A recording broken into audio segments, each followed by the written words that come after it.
नमस्कार दोस्तों, मैं Nitin Chuchandra from government polytechnic Badaun. आज मैं आपके लिए हीट ट्रांसफर में ओवरऑल हीट ट्रांसफर कोफिशिएंट कैसे फाइंड आउट किया जाता है वो बताऊंगा। ठीक है, आज का जो हमारा न्यूमेरिकल्स प्रॉब्लम है, ठीक है, वो है calculate the overall heat transfer coefficient from following data. मतलब हमें निकालना है ओवरऑल हीट ट्रांसफर कोफिशिएंट की वैल्यू, ठीक है, किससे? फॉलोइंग डाटा से। सबसे पहले दिया क्या है, इनसाइड हीट ट्रांसफर कोफिशिएंट दे के रखा है जिसकी value 5800 watt per metre square into kelvin है। आउटसाइड हीट ट्रांसफर कोफिशिएंट दे के रखा है 1750 watt per metre square into kelvin है। आउटर डायामीटर ऑफ ट्यूब दे के रखा है, ठीक है, 30 mm और इनर डायामीटर ऑफ ट्यूब दे के रखा है 20 mm। ठीक है, thermal conductivity of the wall दे के रखी है 46.52 वाट पर मीटर इनटू केल्विन। ठीक है, हमारे लिए हीट इनसाइड का हीट ट्रांसफर कोफिशिएंट, आउटसाइड का हीट ट्रांसफर कोफिशिएंट, ठीक है, inner diameter of tube, outer diameter of tube और थर्मल कंडक्टिविटी गिवन है। अब ओवरऑल हीट ट्रांसफर कोफिशिएंट निकालने का हमारा फार्मूला क्या होता है? ठीक है, होता है 1/u, u नॉट। ठीक है, ओवरऑल हीट ट्रांसफर कोफिशिएंट हम दो टर्म्स में फाइंड आउट कर सकते हैं, एक आउटर की टर्म्स में, एक इनर की टर्म्स में। ठीक है, जो मैंने यहाँ पर किया है वो आउटर की टर्म्स में है। ठीक है, अगर इनर की टर्म्स में याद करना है तो यहाँ u i हो जाएगा। ठीक है, अब फार्मूले में किस प्रकार चेंज होगा वो अभी मैं बताऊंगा। ठीक है, पहले देख लेते हैं 1/u0 बराबर होता है 1/hi into r0/ri xw/kw into r0/rw plus 1/h।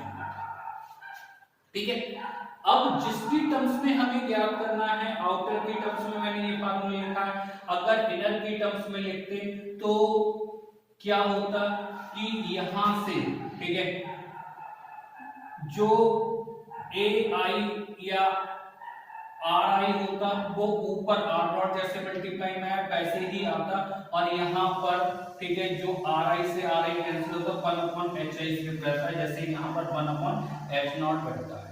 ठीक है, अब 1/hi की वैल्यू गिवन है 5800 देके रखी है इसने, ये hi हो गया। ठीक है, h0 ये हो गया।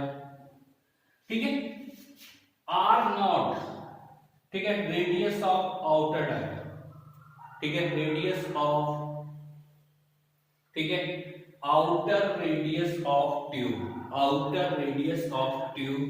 ठीक है, हम कैसे करेंगे, इसको आधा कर देंगे डायमीटर को तो पता चल जाएगी इसी तरीके से। ठीक है, are I inner radius of tube, ठीक है, इनर डाया को आधा कर देंगे तो पता चल जाएगी। अब एच डब्ल्यू क्या है? Ball thickness. बॉल थिकनेस क्या है?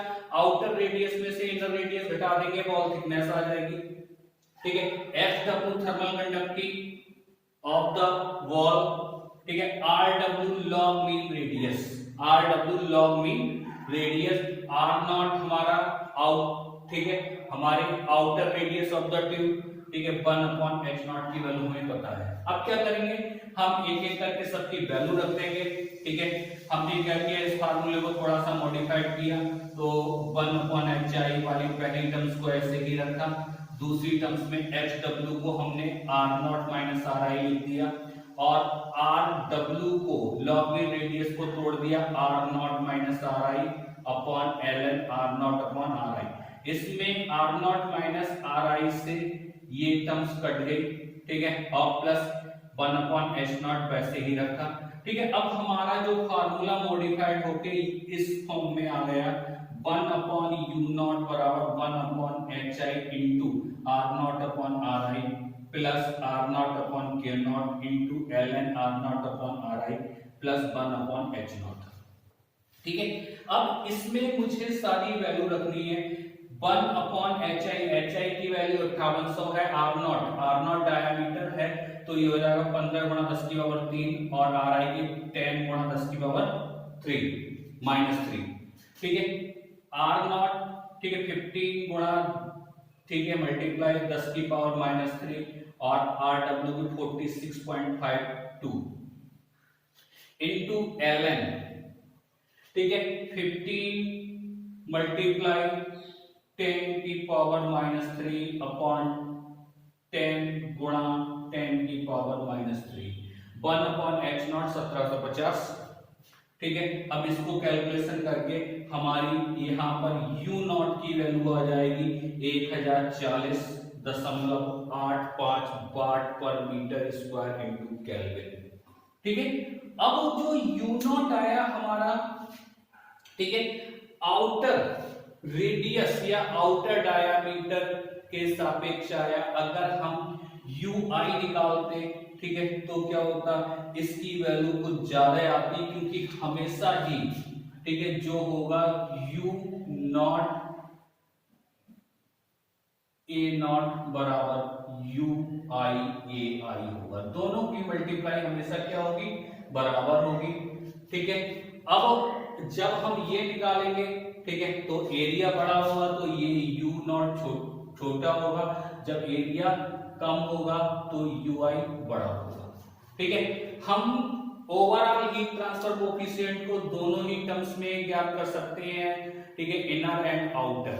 धन्यवाद दोस्तों, मिलते हैं नेक्स्ट टॉपिक।